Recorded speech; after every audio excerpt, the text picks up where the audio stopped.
আবু জেহেল দেখলেন ক্ষমতায় পারা গেল না, যুক্তিতে পারলাম না, ক্ষমতায় পারলাম না, কি করতে হবে? কূটবিদ্যে করে মারতে হবে। আপনারা সবাই জানেন রাতের অন্ধকারে গর্ত করে রাসূলকে মারতে গেল, মা নিজেই পড়ে একবারে সেই গর্তে ইঁদুর মরার মতো হয়ে পড়ে রইল। আল্লাহ রাসূলকে যখন কোনোভাবে পারা গেল না, তখন দেশ জুড়ে চক্রান্ত করতে শুরু করলো। কি? যে ওকে দেশের মানুষের সঙ্গে মেলামেশা করতে দেওয়া যাবে না, বয়কট করতে হবে, ওকে কেউ পানি দেবে না, ওর পানি কেউ খাবে না, কারো দোকানে মাল কিনলে মালও বেচবে না, কারো কারো কিছু বেচতে আসলে কেউ কিনবে না, একেবারে দেশ থেকে বয়কট করা হলো। আল্লাহ নবী সাল্লাল্লাহু আলাইহি ওয়াসাল্লাম যখন মক্কা থেকে বয়কট করা হলো, ওই সময় আবু তালিব সাথে ছিল। আল্লাহ নবীর ভক্ত যারা ছিল তাদেরকে সাথে করে নিয়ে আর চাচা আবু তালিব জঙ্গলের ভিতরে রাত কাটাতে শুরু করলো। একদিন দুদিন, এক মাস দু মাস, সপ্তাহ, বছর, কয়েক বছর কাটালেন, যাকে শিহাবে আবু তালেব বলে। আল্লাহ রাসূলের সঙ্গে সাথীরা আবু তালেব সাথে করে নিয়ে যাচ্ছিলেন। খাবার শেষ, পানি শেষ, ঝর্ণার পানি, গাছের পাতা, এটাই তাদের খাদ্য, এটাই পান করার পানি ছিল। মেরে মনে মনে তারিফ করছে যে তারা পেশাব পায়খানা করলে দেখে বুঝতে পারা যেত না এটা কোনো জীবজন্তু পায়খানা করেছে না কোনো মানুষের পায়খানা, কারণ একমাত্র কাঁচা কচি গাছের পাতা ছাড়া খাবার ছিল না। তখন আবু তালেব আল্লাহ রাসূলের হাত ছাড়েন নাই।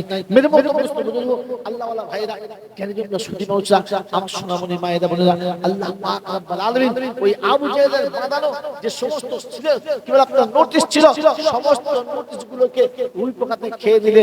শুধু খালি দুটো জায়গায় বাদ ছিল, যেখানে আল্লাহর নাম ছিল আর যেখানে মুহাম্মদুর রাসূলুল্লাহর নাম ছিল, এই দুটো জায়গা বাকি রেখে সবটুকু খেয়ে দিলে।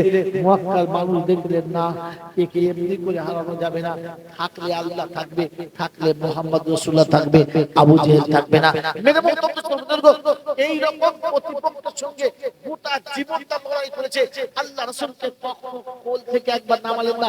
একটা সময় আবু জেহেল দলবল নিয়ে এসে বললে, আবু তালেব মুহাম্মদকে ঘর থেকে বার করে দাও, যা চাইবে তাই দেবো। যখন দেখলে শক্তিতে পারলাম না, যুক্তিতে পারলাম না, কোনো বুদ্ধিতে পারলাম না, তখন দেখলে কে লোভে যদি জব্দ করা যায়। তাই মানুষ মরে তিন জায়গায়, একটা আশায়, একটা নেশায় আর একটা ভালোবাসায়।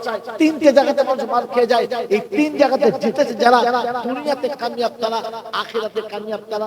মেরে মুহতরম বুজুর্গ, আল্লাহ ওয়ালা ভাইরা, জ্ঞানী জনরা, বুদ্ধিজীবীরা, আল্লাহ নবীর সামনে তিনটে দেখানো হলো আর বলা হলো আবু তালেব বলে কি তোমার ভাইকে বলো, ভাইপোকে বলো কত টাকা চাই, যে পার্টিটা করছে আমাদের বিপক্ষে এই পার্টিতে সে পার্টি করার জন্য কতটা মাল চাই, কতটাই দেবো।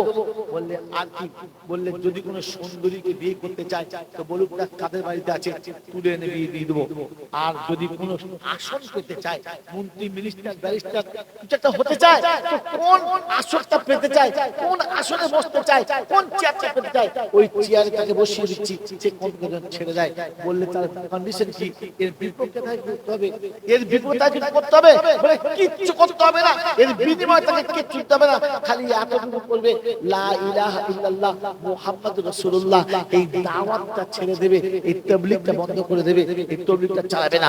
মেরে মুহতরম বুজুর্গ, আল্লাহ ওয়ালা ভাইরা, কেন জন্য সুজন উচ্চা আমার সোনামণি মায়েরা বোনেরা, আবু তালেব বাড়ির ভিতরে গিয়ে আল্লাহ নবীর চাচাকে, আল্লাহ নবী কাছে বললেন, বাবু বয়স হয়ে গেছে, যৌবনে তোমার পক্ষে দাঁড়িয়েছি, শিহাবে আবু তালেব কাটিয়েছি, গোটা জীবন তোমার সঙ্গে ছিলাম, একমাত্র ছাই নাই, কিন্তু এখন চোখের জ্যোতি কমে গেছে, গায়ের চামড়া ঢিলে হয়ে গেছে, ক্ষমতাও লোপ পেয়ে গেছে।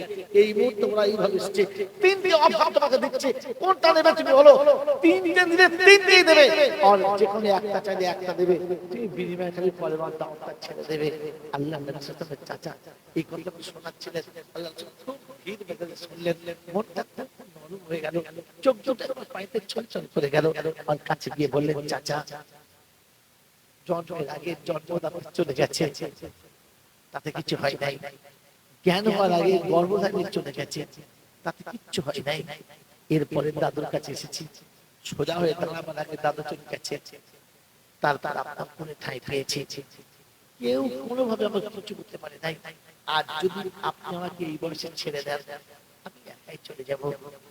তো আপনাকে শুনিয়ে দিচ্ছি, শুনে রেখে দেন, মক্কার মানুষ যদি এক হাতে আসমানের সূর্য এনে দেয় আর চন্দ্র এনে দেয়, আমি রাসূল চন্দ্র সূর্য ত্যাগ করব, তবু কলেমার দাওয়াত ত্যাগ করব না। আবু তালেব আমার নবীকে বুকে জড়িয়ে ধরে কপালে চুমু খেয়ে বললেন, মৃত্যুর আগে পর্যন্ত আমি কোল থেকে তোকে কোনোদিন নামাবো না। আমি খালি একবার দেখতে চাচ্ছিলাম যে কালেমার উপরে কতটা ভক্তি আছে, এই ভক্তিটা তোর কাছে আছে কিনা।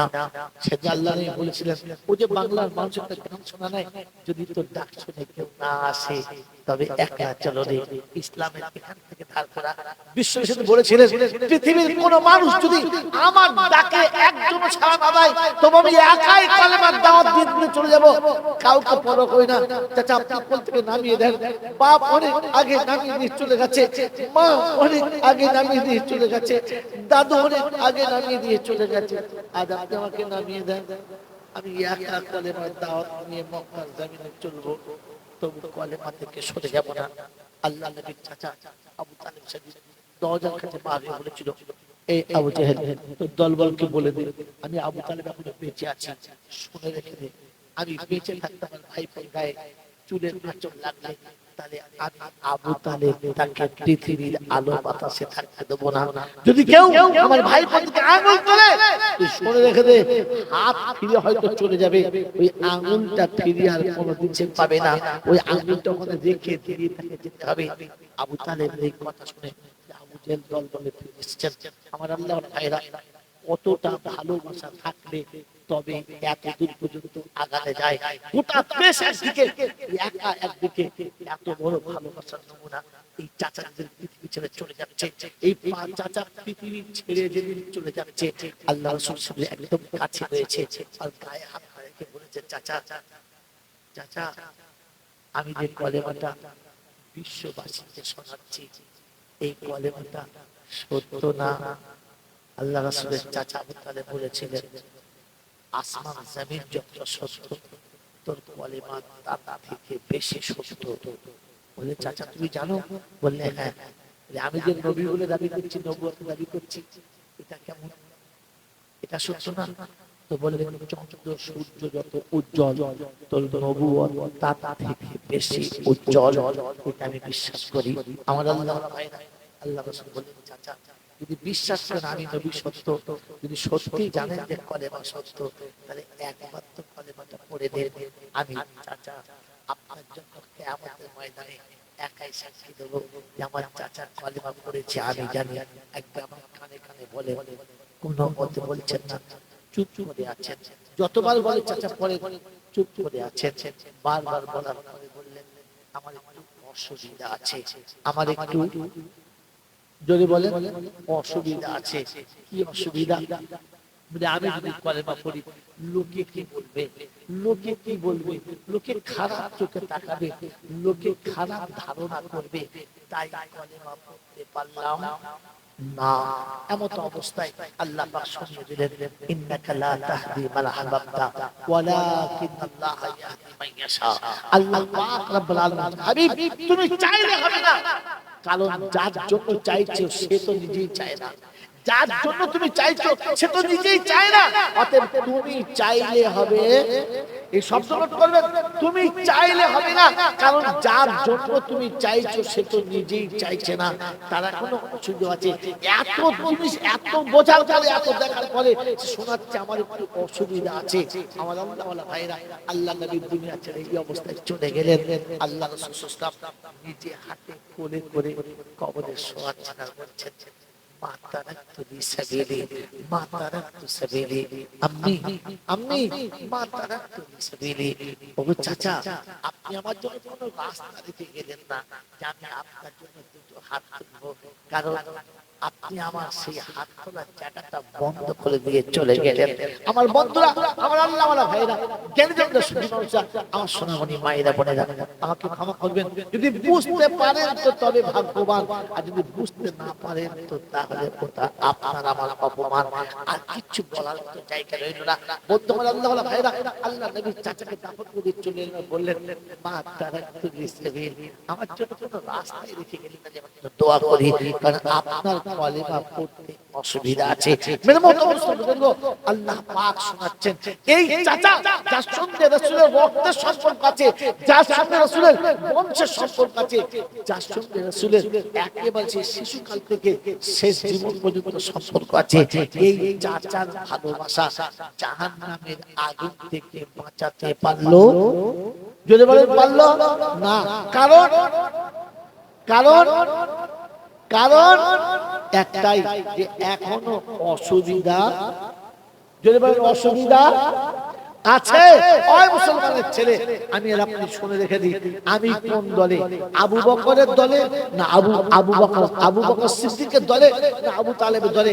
আবু বকর সিদ্দিক যেদিন কালেমা পড়ে নিয়েছেন আর সেদিন মক্কার মানুষ আল্লাহর নবীর মুহাব্বতের কারণে আর কালিমার কারণে এতটা অত্যাচার করেছে যে কাবার কাছে মার খেতে খেতে বেহুশের জমিনে পড়ে গেছে, রক্তাক্ত হয়ে গেছে, গোটা শরীর রক্তে ভিজে গেছে, মনে হচ্ছে মরে গেছে বলে ফেলে দিয়ে চলে গেছে। এরপরে টেনে তুলে নিয়ে বাড়িতে গেছে, মা কোলের কাছে বসিয়ে কোলের কাছে শুয়ে দিয়ে চোখের পানিতে বুক ভাসাচ্ছে, শুধু ধুক ধুক ধুক ধুক করছে। বাঁচবে বলে কোনো আশা করা যায় না।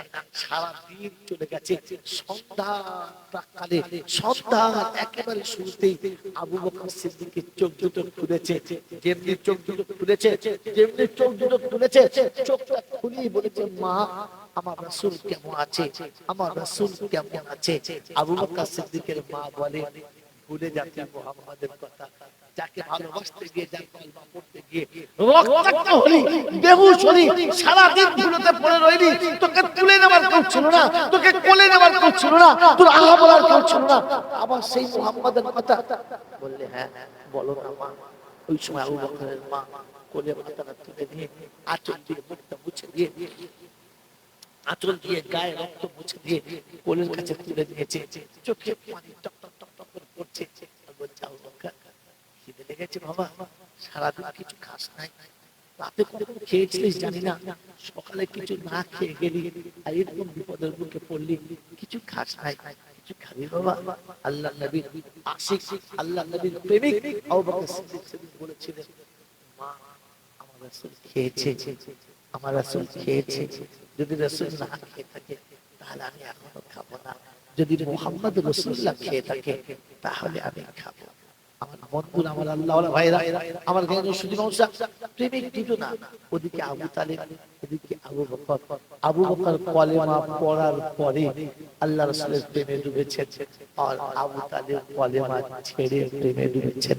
আমার বন্ধুরা, আমার আল্লাহওয়ালা ভাইরা, আমার গায়ে শুধু নৌসা, আমরা যারা বসেছি, যাদের কাছে আমাদের এই কথা বসে আছে, ইন কুনতুম তুহিব্বুনাল্লাহ ফাত্তাবিউনি ইউহিব্বুকুমুল্লাহ, এ বাবাজি, আমার আল্লাহওয়ালা ভাইরা, জ্ঞানীরা শুধু বলছে যে আমার আপনার কাছে সেই ভালোবাসা আছে, নবীর ভালোবাসা আছে, কিন্তু ফাত্তাবিউনি আছে কিনা, নবীর ইত্তিবা আছে কিনা, নবীর অনুসরণ আছে কিনা।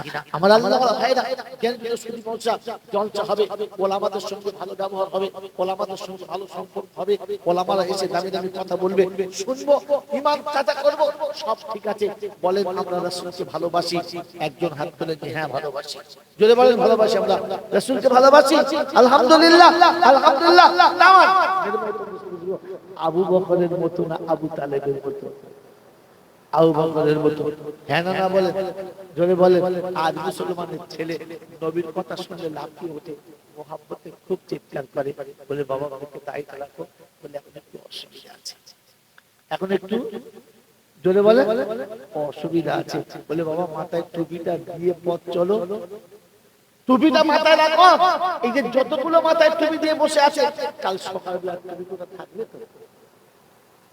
একটু অসুবিধা আছে, একটু একটু জোরে বলে অসুবিধা আছে, হ্যাঁ না বলেন? খোদার কসম করে বলছি, আপনারা সবাই মুসলমান তো? হ্যাঁ না বলেন, জোরে বলেন। এই জন্য বিয়ের দিনে যে পোশাকটা পরেছিলেন, ওটা বাউরি বাগদের পোশাক না মুসলমানদের? মুসলমানদের। বলেন ওই পোশাকটা আছে তো, না ওই বিয়ের দিন শেষ হয়ে গেছে? মুসলমান আপনি নবীর সুন্নতি পোশাকটা পরতে বললেন, জামা পরা যাবে না, একটু অসুবিধা আছে। বড় জামা পরা যাবে না, অসুবিধা আছে। টুপি রাখা যাবে না, অসুবিধা আছে। মুখে দাড়ি রাখা যাবে না, অসুবিধা আছে। 5 ওয়াক্ত নামাজ পড়া যাবে না, অসুবিধা আছে। মানে যাকাত দেওয়া যাবে না, অসুবিধা আছে। আপনি আবু জেহেলের দলে না, আবু তালেবের দলে, নাকি এই আবু বকরের দলে? ভাবে না, আবু তালেবের ভালোবাসা সব ছিল, শুধু অসুবিধা ছিল বলে ভালোবাসাটা জলাঞ্জলি চলে গেল। আবু বকরের কাছে ভালোবাসা ছিল, কিন্তু অসুবিধা ছিল না বলেই বেঁচে গেল।